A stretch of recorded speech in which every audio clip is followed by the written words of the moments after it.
Hello दोस्तों, तो आज हम देखेंगे सीबीएसई का हिंदी कोर्स ए जो है सैम्पल पेपर, उसको हम सॉल्व करेंगे। तो चलिए हम देखते हैं। निर्देश आपको पता है, 54 क्वेश्चन है इसमें। बाकी इतना ज़्यादा इसमें पढ़ने का है नहीं। 20 में से 16 करने हैं पहले सेक्शन में, दूसरे सेक्शन में 16 में 20 में से 16, एंड देन उसके बाद में 14 पूरे के पूरे करने हैं। ठीक है ना। 16 दूनी 32, 32 32 और 14 कितने होते हैं? अच्छा, 20 20 40, 40 और 14 54, 54 क्वेश्चन है इसमें से। ठीक है ना इसमें। तो चलिए हम करते हैं इसको। तो सबसे पहले हम अपठित गद्यांश जो है उसको हम पढ़ेंगे। नीचे दो अपठित गद्यांश दिए गए, किसी एक गद्यांश को ध्यानपूर्वक पढ़िए। हम दोनों को ध्यानपूर्वक पढ़ेंगे एंड उसके बाद में हम इसका आंसर देंगे। ठीक है ना। तो इसमें देखिए, फर्स्ट ऑफ ऑल हम इसमें कुछ जो बात है, मैं इसमें आपको समझा देता हूँ। ये है जो है, ये बाल श्रम के बारे में बता रखा है इसमें। तो चलिए हम इसको पढ़ते हैं। अंतर्राष्ट्रीय श्रम संगठन के अनुसार बाल श्रम को इस प्रकार परिभाषित किया जाता गया है: वह काम जो बच्चों को उनके बचपन, उनकी क्षमता और उनकी गरिमा से वंचित करता है, और जो शारीरिक और मानसिक विकास के लिए हानिकारक है। एक समाज बुराई के रूप में संदर्भित भारत में बाल श्रम एक अनिवार्य मुद्दा है जिससे देश वर्षों से निपट रहा है। लोगों का मानना है कि बाल श्रम जैसी सामाजिक कुरीति को समाप्त करने का दायित्व सिर्फ सरकार का है। यदि सरकार चाहे तो कानून का पालन न करने वाले एवं कानून भंग करने वाले को सजा देकर बाल श्रम को समाप्त कर सकती है। किंतु वर्चस्व में ये केवल सरकार की जिम्मेदारी नहीं है, बल्कि इससे भी सामाजिक संगठनों, मालिकों और अभिभावकों द्वारा भी समादित करना चाहिए। चलिए आगे पढ़ते हैं हम इसको। हमारे घर में, ढाबों में, होटलों में, कारखानों में अनेक बाल श्रमिक मिल जाएंगे जो कि कड़ाके की ठंड और तपती धूप की परवाह किए बिना काम करते हैं। विकासशील देशों में गरीबी और उच्च स्तर की बेरोजगारी वाला श्रम का मुख्य कारण है बाल मजदूरी। इंसानियत के लिए अपराध है जो समाज के लिए शराब बनती जा रही है, तथा जो देश की वृद्धि और विकास में बाधक के रूप में बड़ा मुद्दा है। हमें सोचना होगा कि सभ्य समाज में यह अभिशाप क्यों मौजूद है। जिस उम्र में बच्चों को सही शिक्षा मिलनी चाहिए, खेलकूद के माध्यम से उनके मस्तिष्क का विकास करना चाहिए, उस उम्र में बच्चों से काम कम नहीं सॉरी बच्चों से काम कराने करवाने से बच्चों का शारीरिक, मानसिक, बौद्धिक और सामाजिक विकास रुक जाता है। शिक्षा का अधिकार मूल अधिकार होता है। शिक्षा से किसी भी बच्चे को वंचित रखना अपराध माना गया जाता है। देखिए, मैं इसको पूरा पढ़ तो रहा हूँ, पर इतना पूरा पढ़ने की ज़रूरत है नहीं वैसे, क्योंकि ये देखिए कि आप पहले इसमें प्रश्न देखिए, प्रश्न को देख करके उसमें करिए। ठीक है ना। मैं पूरा पढ़ रहा हूँ आपके लिए, तो इस एक पैराग्राफ को मैं छोड़ता हूँ, उसके बाद में हम इसमें से इसको प्रश्न को पढ़ते हैं। ठीक है ना। प्रश्न को पढ़ते हैं एंड देन उसके बाद में हम आंसर फाइंड करेंगे। आप भी इसी तरीके का तरीका अपनाओगे तो आपका टाइम वेस्ट होने से बच जाएगा। ठीक है ना। चलिए हम इसको पढ़ते हैं। गद्यांश के आधार पर बताइए कि बाल श्रम जैसी सामाजिक कुरीति के समाप्त करने के लिए लोगों की सोच कैसी है। अभी देखिए, हमने कुछ थोड़ी देर पहले पढ़ा था यहाँ पर। देखिए,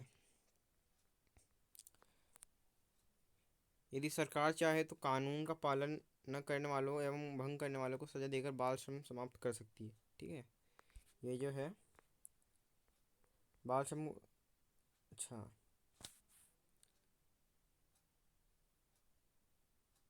इसमें जो आंसर है वो देखिए, इसमें आंसर ये है: बाल श्रम को समाप्त करना केवल समाज सेवी संस्थाओं का दायित्व है, ये नहीं हो सकता।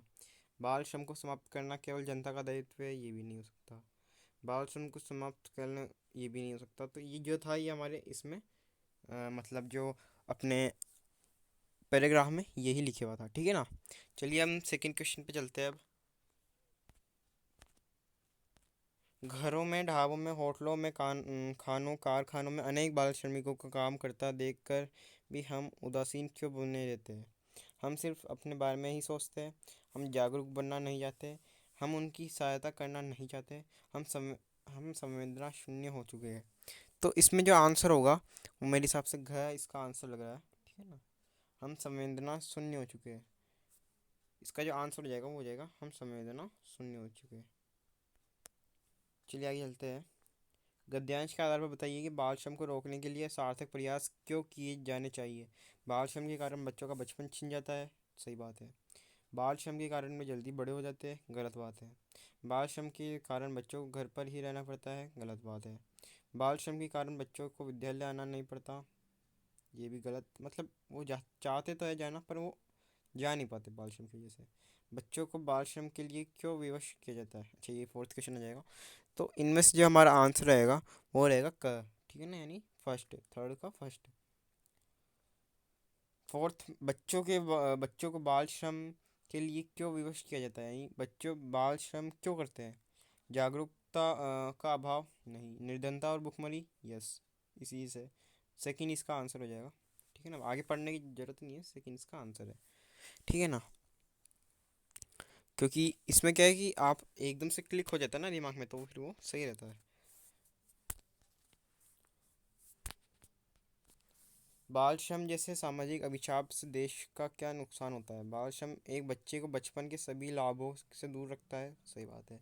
लाखों बच्चे उचित शिक्षा से वंचित हो जाते हैं, ये भी सही बात है, ठीक है ना। क्या नुकसान होता है, मतलब क्या नुकसान होता है, ये हमको मेन फाइन करना है इसमें, ठीक है ना। फोर, ये जो फिफ्थ है उसमें सबसे अच्छे जो लगे वो वाला इसमें फाइन करना है। ग, बच्चों का शारीरिक, मानसिक और सामाजिक विकास अवरुद्ध हो जाता है, ये इतना मेरे को लग नहीं रहा।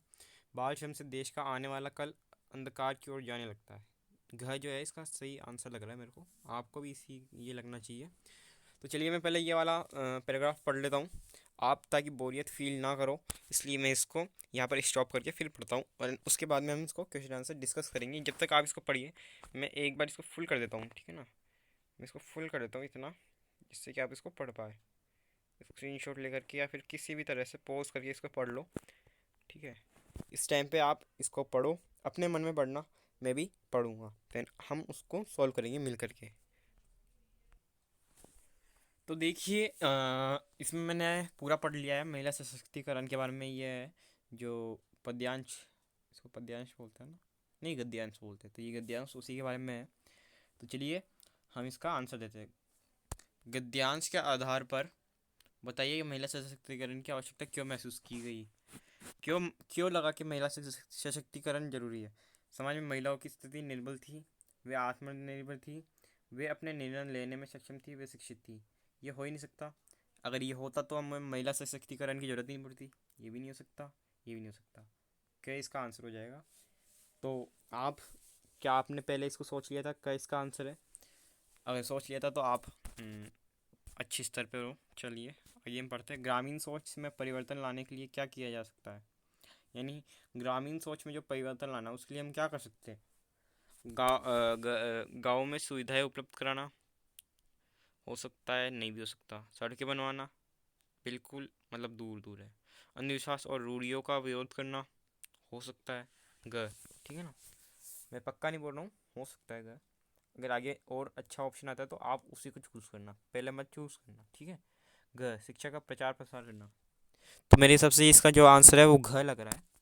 क्योंकि देखिए अंधविश्वास और रूढ़ियों का विरोध करना यानी एक तरह से हो गया जो पाखंड करते हैं जो लोग, यानी जो अंधविश्वास में अपनी रखते हैं, मतलब वो उनको उनका विरोध करना। तो इससे महिला सशक्तिकरण यानी जो ग्रामीण सोच में परिवर्तन लाना वो इससे संभव नहीं हो पाएगा। सड़क बनाना भी इससे नहीं हो पाएगा। गांव में सुविधा उपलब्ध कराना हो सकता है थोड़ा बहुत इससे, पर जो सही से जो होगा वो घ, यानी इस ये जो आंसर है शिक्षा का प्रचार प्रसार उसी से होगा, ठीक है।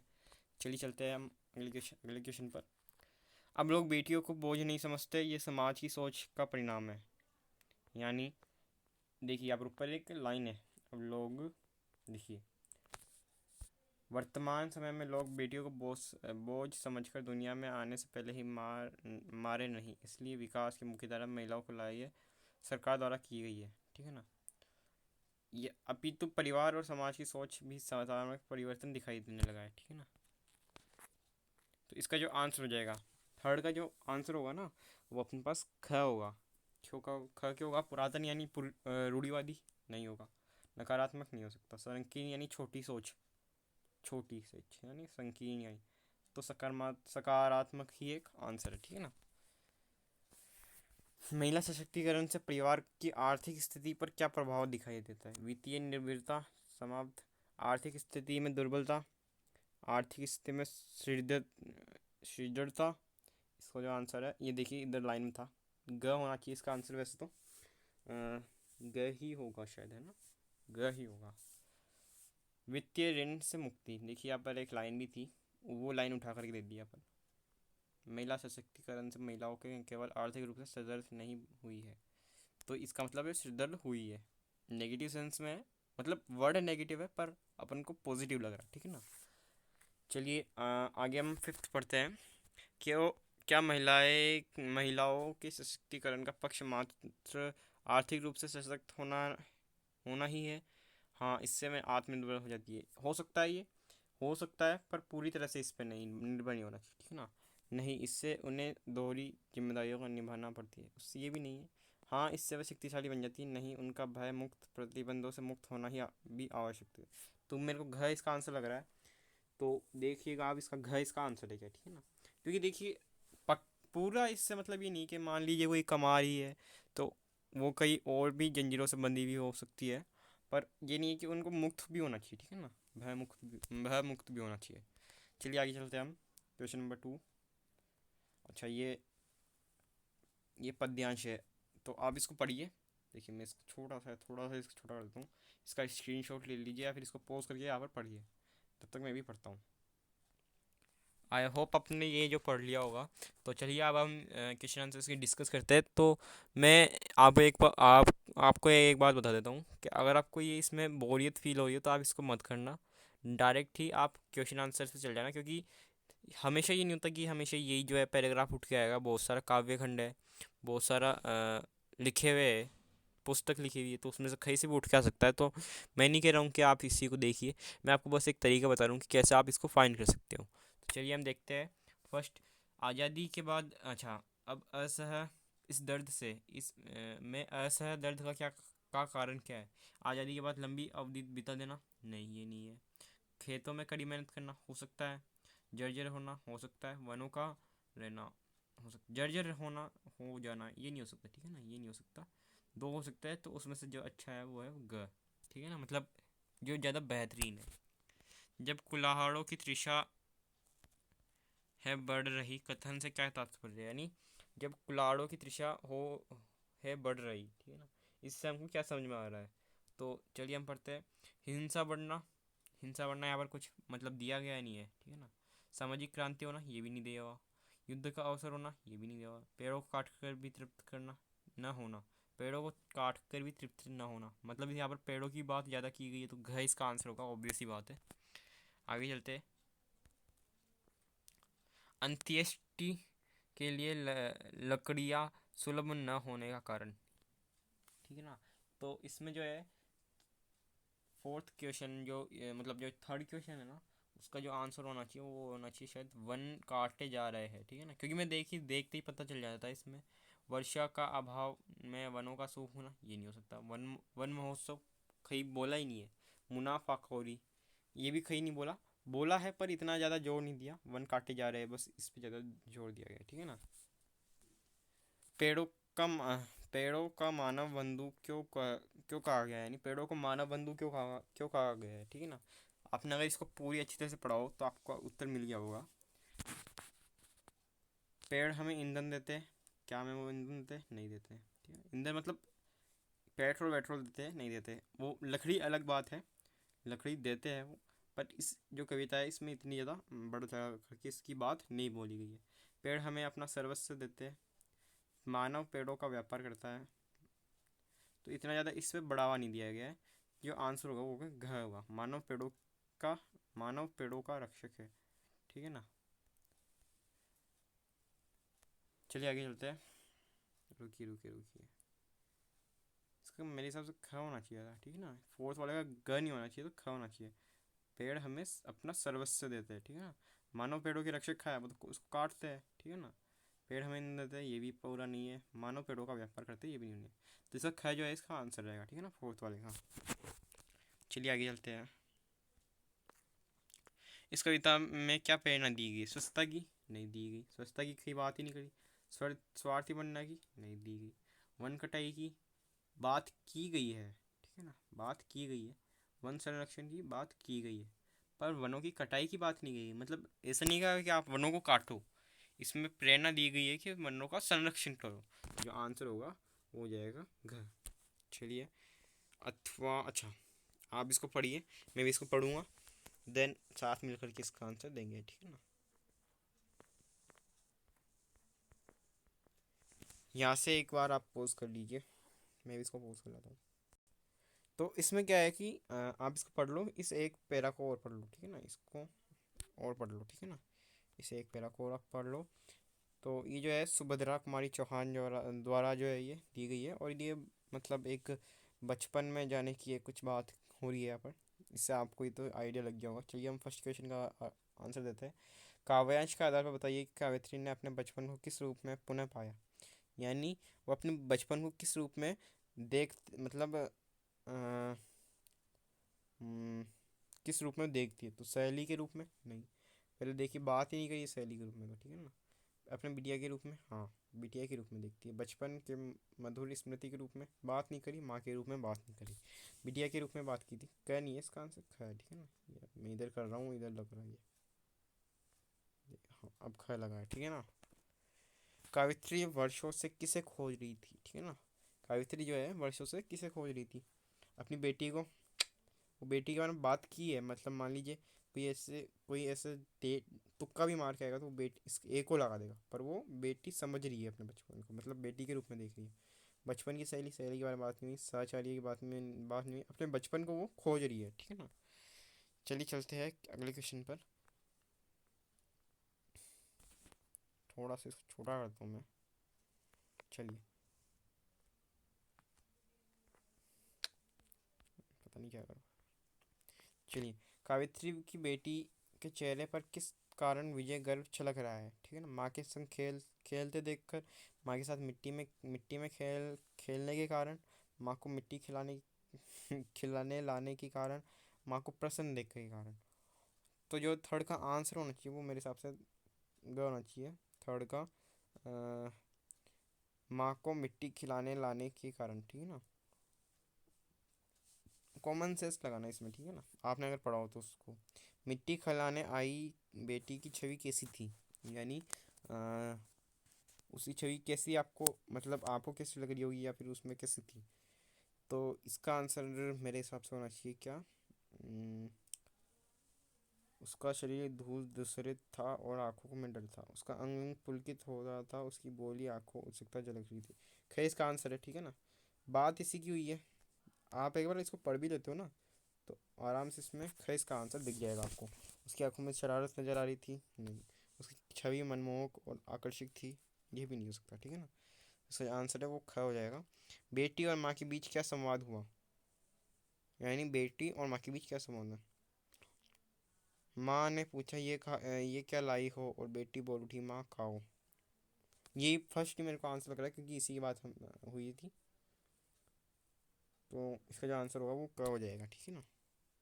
बाकी पढ़ने की जरूरत नहीं है। अगर आप बोर्ड में बैठ रहे हो ना, तो इसको बाकियों का भी पढ़ा करो, ठीक है। चलिए थर्ड से पढ़ते हैं अब हम, एकदम वैसे पढ़ेंगे फ्रीक्वेंटली। अब जो बोर्ड सा जो पोर्शन था वो ख़त्म हो गया है। ये स्कोरिंग टाइप होता है, ये मतलब जो भी होता है पैराग्राफ जो भी होता है वो स्कोर, मतलब उसमें स्कोर अच्छा हो सकता है। तो चलिए हम अब देखते हैं व्याकरण। बादल गिर आए और वर्षा होने लगी, कौन सा है?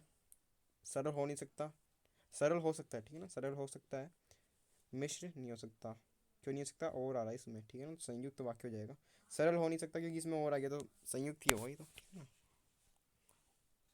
निम्नलिखित में से मिश्र वाक्य है, अमनी आई और पढ़ने बैठ गई, नहीं, ये तो संयुक्त है। बच्चे दूध पीकर सो गए, ये भी नहीं है, ठीक है ना। अध्यापक के सामने सब शांत रहते हैं, ये भी नहीं है, सरल वाक्य। जो झूठ बोलते हो उन पर विश्वास मत करो, घ इसका आंसर है। अगर आपने मेरी वाक्य वाली वीडियो देखी होगी तो आपको समझ में आ रहा होगा। चलिए आगे बढ़ते हैं। आनंद 4 दिन गांव में रहा, वह सबका प्रिय हो गया। इस वाक्य का संयुक्त वाक्य में रूपांतरण है। देखिए इसका आंसर जो होगा ना, ये होगा, जब आनंद 4 दिन गांव में रहा तब वह सबका प्रिय हो गया। ठीक है ना, क्योंकि जब आ रहा है इसमें, ठीक है ना, जब मिश्र में आता है, ठीक है ना। सॉरी सॉरी सॉरी, इसमें मिश्र में नहीं, इसमें संयुक्त में चेंज करना है, ठीक है ना अपन को। गलत इसका आंसर है। आनंद 4 दिन गया गांव में रहा और सबका प्रिय हो गया, आंसर ए हो जाएगा इसका, ठीक है ना। थर्ड का आंसर क्या हो जाएगा? ए हो जाएगा, यानी क हो जाएगा। वह पुस्तक कहाँ है जो कल खरीदी थी? ये कौन सा उपवाक्य है, ठीक है ना। इसमें संज्ञा आश्रित नहीं हो सकता क्योंकि की आती है उसमें। सलमान तो कोई उपवाक्य ही नहीं है अपने वाक्य में, जब मैंने पढ़ा था तब आपको। या तो क्रिया विशेषण था या फिर विशेषण हो सकता है, तो इसमें जो है घ इसका आंसर हो जाएगा फोर्थ का, ठीक है। तो फोर्थ का घ इसका आंसर है। 1 मिनट रुकिए, इसमें इसमें घ भी हो सकता है और घ भी हो सकता है, यानी सी भी हो सकता है और डी भी हो सकता है, ठीक है ना। तो इसमें शायद आप इसको एक बार कंफर्म कर लेना, तो कौन सा इसका आंसर है। बाकी मेरे को तो इसमें डी लग रहा है, ठीक है ना। निम्नलिखित में से सरल वाक्य कौन सा है? जैसे ही वर्षा हुई वैसे ही मोर नाचने लगे, ये तो वो है, संयुक्त वाक्य है। वर्षा हुई और मोर नाचने लगे, ये भी संयुक्त वाक्य है। वर्षा होते ही मोर नाचने लगे, ये जो है ये सरल वाक्य है, ठीक है ना। ये जो है ये सरल वाक्य है। चलिए आगे हम चलते हैं फोर्थ पर। किन्हीं 4 प्रश्नों का उत्तर दीजिए। 4 का देना है, अपन पाँचों का पाँचों देंगे। निम्नलिखित वाक्यों का वाच्य लिखिए, ठीक है ना। वाच्य लिखना है इन सबका। पर्यटकों द्वारा स्थित तीर्थ यात्रा की जाएगी, इसका आंसर कम वाच्य होगा, कर्म वाच्य, ठीक है ना। गए इसका आंसर होगा। भाव वाच्य हो नहीं सकता, से नहीं आ रहा इसमें। कृतरी वाच्य हो नहीं सकता, ने नहीं आ रहा इसमें, या फिर नॉर्मल सा नहीं आ रहा, करण कोई वाच्य नहीं होता। हालदार साहब ने पान खाया, उपयुक्त वाक्य को कर्म वाच्य में बदलिए। कर्म वाच्य यानी द्वारा लग जाएगा, इसमें क्या लग जाएगा? द्वारा लग जाएगा। हालदार साहब द्वारा पान खाया गया, पहला इसका आंसर है, ठीक है ना। फोर्थ का, सेकंड का खाया जाता है, नहीं नहीं नहीं, ये नहीं होगा इसका आंसर, क्योंकि खाया जाता है, खाया गया होगा इसमें तो, ठीक है ना, ये जाता हो ही नहीं सकता, ठीक है ना। हालदार साहब से पान खा, ये तो भाववाच्य हो गया। हालदार साहब पान खा रहे, सरल हो गया। हालदार साहब द्वारा पान खाया गया, इसका आंसर जो होगा वो घ होगा, ठीक है ना। ऐसे कभी कभी फर्स्ट हम इसको में लगा देते हैं, तो ऐसा नहीं करना है, ठीक है ना। थर्ड देखते हैं, पक्षी बाग छोड़कर नहीं उड़े, उपयुक्त वाक्य को भाव वाच्य में बदलिए। से लग जाएगा इसमें, ठीक है ना। पक्षियों से बाग छोड़कर उड़ा नहीं गया, पक्षियों से बाग छोड़कर, देखिए पहले तो ये कट ही जाएंगे, सी ये ग वाला और क वाला, ये तो कट ही जाएंगे, ठीक है ना। बचा कौन सा? ख और ग। पक्षियों से बाग छोड़कर उड़ा नहीं गया, ठीक है चलो। पक्षियों से बाग छोड़कर उड़ा नहीं जाता, तो ये जिसका आंसर है ना थर्ड वाले का, वो होगा अपने ख, ठीक है ना। पक्षियों से बाग छोड़कर उड़ा नहीं गया। चलिए आगे चलते हैं। निम्नलिखित वाक्यों में से कृतवाच्य वाला वाक्य छांटिए, यानी ने लगना चाहिए, तो ने इसमें ही लग रहा है। छात्रों ने सभी का स्वागत किया, ठीक है ना। फिफ्थ, निम्नलिखित में से निम्नलिखित में से कौन सा भाववाच्य का सही विकल्प है? आओ वहाँ बैठे, हो सकता है आओ वहाँ बैठा जाए, तो ये भी हो सकता है। फिफ्थ जो है वो कंफ्यूजिंग है, मेरे सबसे आंसर जो होगा वो ख होगा, ठीक है ना। आओ वहाँ बैठा जाए, बैठे तो मतलब पुल्लिंग होना चाहिए ना लास्ट में, तो बैठा जाए यानी बैठा, तो मेरे सबसे ये ख वाला होना चाहिए, क्रिया पुल्लिंग होती है इसमें, ठीक है ना। चलिए आगे चलते हैं। फिफ्थ, निर्देशनार किन्हीं 4 प्रश्नों के उत्तर दीजिए। पांचों का हम उत्तर देंगे। हम कल दिल्ली जा रहे हैं, लेखांकित पद का परिचय देना है, ठीक है ना। दिल्ली का, दिल्ली का एक जगह का नाम है, जगह का नाम है, तो जातिवाचक संज्ञा हट जाएगी, जातिवाचक संज्ञा हट जाएगी। बची क्या? व्यक्तिवाचक संज्ञा, व्यक्तिवाचक संज्ञा, ओके। एक वचन है, एक वचन है। पुल्लिंग है, पुल्लिंग है। आगे देखना, अधिकरण कारक है, कर्म कारक है। तो इसमें जो, अगर आपने कारक पहचान लिए तो आपका खेल, मतलब आप सही खेल जाओगे। तो फर्स्ट जो का जो आंसर होगा, इसमें अधिकरण कारक है, तो ये ख हो जाएगा आंसर, ठीक है ना। फिफ्थ का फर्स्ट का ख। आगे चलते हैं। ये बालक बहुत मेधावी है। तो आपको चाहे मेधावी का अर्थ पता ना हो, पर आप क्या देखोगे, यह है। यह है मतलब सर्वनाम है, संज्ञा हो नहीं सकता। संज्ञा इसका हो नहीं सकता, विशेषण भी नहीं हो सकता। ये भी विशेषण, सार्वनामिक विशेषण हो सकता है, तो इसको हम रखेंगे, ठीक है ना। तो दो ऑप्शन आपके कट गए ना। हम देखते हैं, एक वचन है, ओके एक वचन है, यहाँ पर भी एक वचन है, पुल्लिंग है, पुल्लिंग है, कर्ता कारक है, या विशेष्य बालक है। तो इसको हम थोड़ा सा अगर देखें तो ये घुमाया नहीं गया जितना इतना आंसर। तो फिफ्थ का जो सेकंड का जो है वो आंसर मेरे हिसाब से ग होना चाहिए, ठीक ठीक है ना। ग होना चाहिए, तो यानी जो, क्योंकि बालक की विशेषता बताई जा रही है, ठीक है ना। वह बालक बहुत मेधावी है, तो सार्वनामिक विशेषण हो जाएगा, तो आंसर इसका ग हो जाएगा। चलिए चलते हैं। अचानक वर्षा होने लगी। अब इसमें क्रिया विशेषण है, आपको आसानी से पता चल रहा है। कालवाचक हो नहीं सकती, कालवाचक समय को दिखाती है। स्थानवाचक नहीं हो सकती, परिणामवाचक नहीं हो सकती, यानी परिणाम नहीं, परिमाणवाचक, परिमाणवाचक भी नहीं हो सकती। अब कालवाचक इसमें शायद हो सकती है, क्योंकि अचानक वर्षा होने लगी। थर्ड का जो है ना, थर्ड का मेरे सबसे ख होना चाहिए, क्योंकि अचानक वर्षा कैसे होने लगी, यानी उसका तरीका कैसा है होने का, तो वो रीतिवाचक हो जाएगा इसका आंसर, ठीक है ना। ख इसका आंसर हो जाएगा। चलिए चलते हैं। वाह भारत मैच जीत गया। इसमें अब आपको आसानी से पता चल रहा है।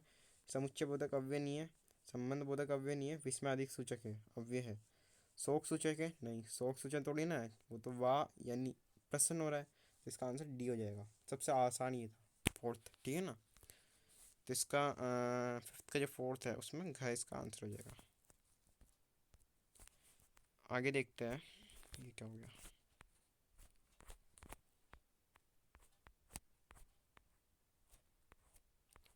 फिफ्थ का फिफ्थ है, शाबाश तुमने अच्छा कार्य करा, यानी ठीक है, तुमने यानी वो मध्य पुरुष है कोई, ठीक है ना। मध्य पुरुष सर्वनाम तो है, ठीक है ना, ये तो पता है कि सर्वनाम है, क्योंकि सब में सर्वनाम दे रखा है। अब वो मध्य पुरुष है, ठीक है ना। वो ऐसे नहीं है कि हम अपना, ये तो होता है उत्तम पुरुष, ठीक है ना। तो ये मध्यम पुरुष है, तुमने, ठीक है ना। इसका आंसर क्या हो जाएगा, फिफ्थ का, ठीक है ना। ये देखते ही पता चल गया, क्योंकि सिंपल सा था ये तो, ठीक है ना। चलिए सिक्स्थ हम देखते हैं। निर्देशानुसार किन्हीं चार प्रश्नों का उत्तर दीजिए। एक और अजगर रही लखी, एक और मुगराए, विकल बटोती बीज ही परियो मूर्छा खाए। इसमें मेरे हिसाब से भयानक रस होना चाहिए, क्योंकि एक तरफ तो अजगर है, एक तरफ अजगर है, एंड एक तरफ मृग राय है। अब मेरे को इसका मतलब भी नहीं पता, तो आपको भी नहीं पता होगा, पर ये तो पता है कि वो भयानक स्थिति में है। इसका आंसर हो जाएगा सी, यानी ग यानी भयानक। तो सिक्स्थ का फर्स्ट का हो जाएगा क्या, अपने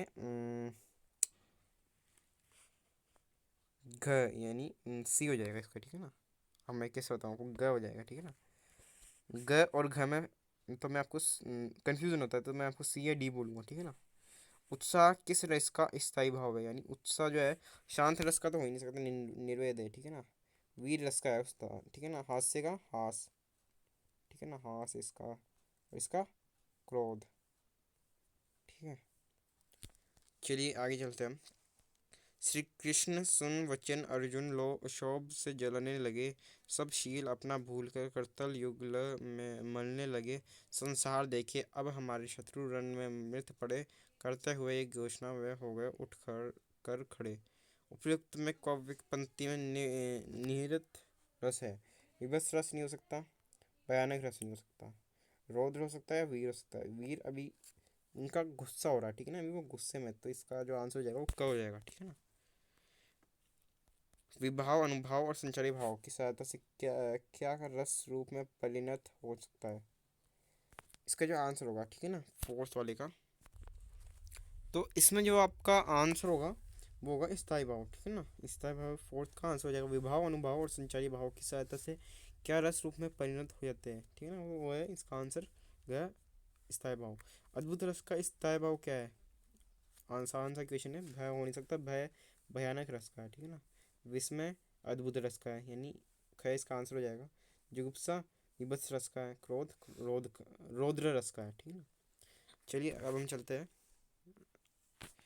तो अब मैं इसको पढ़ूंगा नहीं, डायरेक्ट हम इसको आंसर करने की कोशिश करेंगे। 7th में जो पैराग्राफ है इसको पढ़ने की कोई ज़रूरत नहीं है वैसे। प्रस्तुत गद्यांश में देशभक्त किसे कहा गया है, इसमें देख लीजिए देशभक्त, अगर आपको ज़रूरत पड़े तभी आप इसमें देखना। देशभक्त हावड़ा साहब ने पान वाले द्वारा एक देशभक्त का इसी तरह मजाक उड़ाया जाने अच्छा नहीं लगा। देशभक्त किसे कहा गया है, कैप्टन चश्मे वाले को, ठीक है ना। इसका आंसर जो है फर्स्ट का ख हो जाएगा। तो 7th के फर्स्ट का ख। पान वाले की कौन सी बात से हावड़ा साहब अच्छी अच्छी नहीं लगी, यानी पान वाले की कौन सी बात हावड़ा साहब को अच्छी नहीं लगी। मूर्ति बनाने वाले का अपमान, ये तो हो नहीं सकता। हावड़ा साहब पर हंसना, ये भी नहीं हो सकता। मूर्तिकार के कार्य पर टिक्का टिप्पणी करना, एक देशभक्त का मजाक उड़ाना, तो सेकंड वाले का मेरे हिसाब से घ होना चाहिए, ठीक है ना। सेकंड वाले का घ होगा।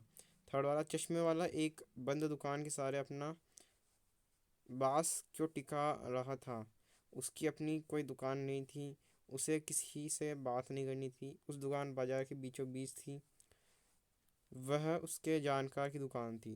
तो जो थर्ड वाले का आंसर है मेरे हिसाब से क्या होना चाहिए, उसकी अपनी कोई दुकान नहीं थी इसलिए वो जो है बास पे टिका रहा, क्यों टिका रहा था, इसलिए टिका रहा था वो, ठीक है ना। हालदा साहब पान वाले से कैप्टन चश्मे वाले के बारे में क्या पूछना चाहते थे, यानी जो हालदा साहब है, ठीक है ना, हालदा साहब है, वो कैप्टन वाले से क्या पूछना चाहते थे, चश्मे वाला फेल ही क्यों लगाता है, ये तो नहीं पूछना चाहते थे। वो चश्मे कब से बेच रहा है, ये भी नहीं पूछना चाहते थे। इस कैप्टन को इसे कैप्टन क्यों कहते हैं, तो फोर्थ वाले का जो आंसर है वो हो जाएगा ग, कि वो कैप्टन क्यों कहते हैं उसे, क्योंकि वो ना तो कोई फौजी है ना कोई है, तो इसका जो आंसर हो जाएगा वो ग हो जाएगा। हादसा साहब किस कारण कैप्टन के बारे में और जानकारी प्राप्त नहीं कर सके, क्यों नहीं कर सकते, कि पान वाले ने इस बारे में बात करने से मना कर दिया।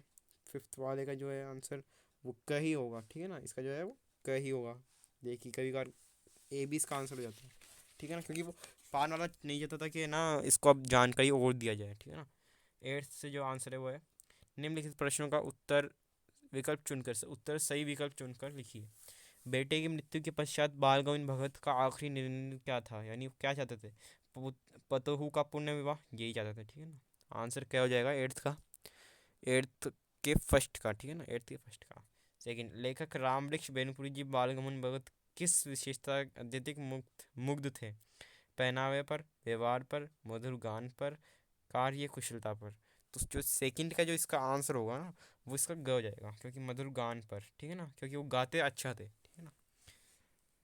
व्यवहार पे भी हो सकता था इसका, तो मैं तो होता तो मैं व्यवहार पे लगाता, पर इसका आंसर जो है वो ग ही है, ठीक है ना।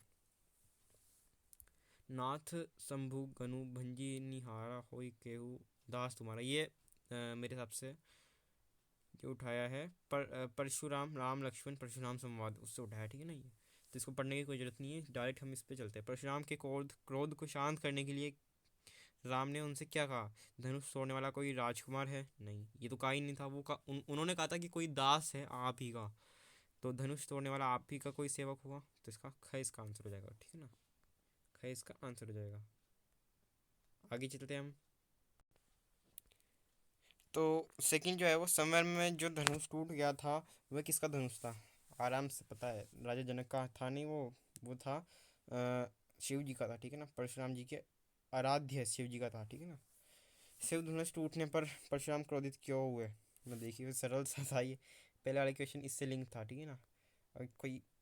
अगर किसी बच्चे को आता भी नहीं होगा तो क्या देखेगा, वो सेकंड वाले इस क्वेश्चन को देखेगा, ठीक है ना, इस क्वेश्चन को देखेगा, तो इसमें लिखे हुआ है शिव धनुष, तो वो जानकारी लिख देगा इसमें, घ इसका आंसर है, तो ये एक नंबर फ्री का उसको मिल जाएगा। चलिए खैर आगे चलते हैं। शिव धनुष टूटने पर परशुराम क्रोधित क्यों हुए, परशुराम जी शिव भक्त थे और उन्हें शिव धनुष प्रिय था, उन्हें सीता स्वयंवर में आमंत्रित नहीं किया, वे क्षत्रिय कुल के विरोधी थे, विद्रोही थे, परशुराम जी क्रोधी स्वभाव के थे। आंसर इसका क्या हो जाएगा, सीधा सिंपल सा लॉजिक लगाना, इसमें ज़्यादा सोचेंगे नहीं इसमें, ठीक है ना। फोर्थ, भृगु कुल केतु किसे कहा गया है, ठीक है ना। फोर्थ वाला जो है वो एकदम अच्छा क्वेश्चन बना है, बीच में से उठ के आया है, ठीक है ना। तो इस फोर्थ का जो आंसर होगा वो ग होगा, परशुराम जी है वो भृगु कुल केतु है, ठीक है ना। तो इसका फोर्थ का जो आंसर हो जाएगा वो ग हो जाएगा। शिव धनुष तोड़ने वाले की तुलना परशुराम ने अपने किस शत्रु से की है, सहस बाहु से की है, आसान सा क्वेश्चन है।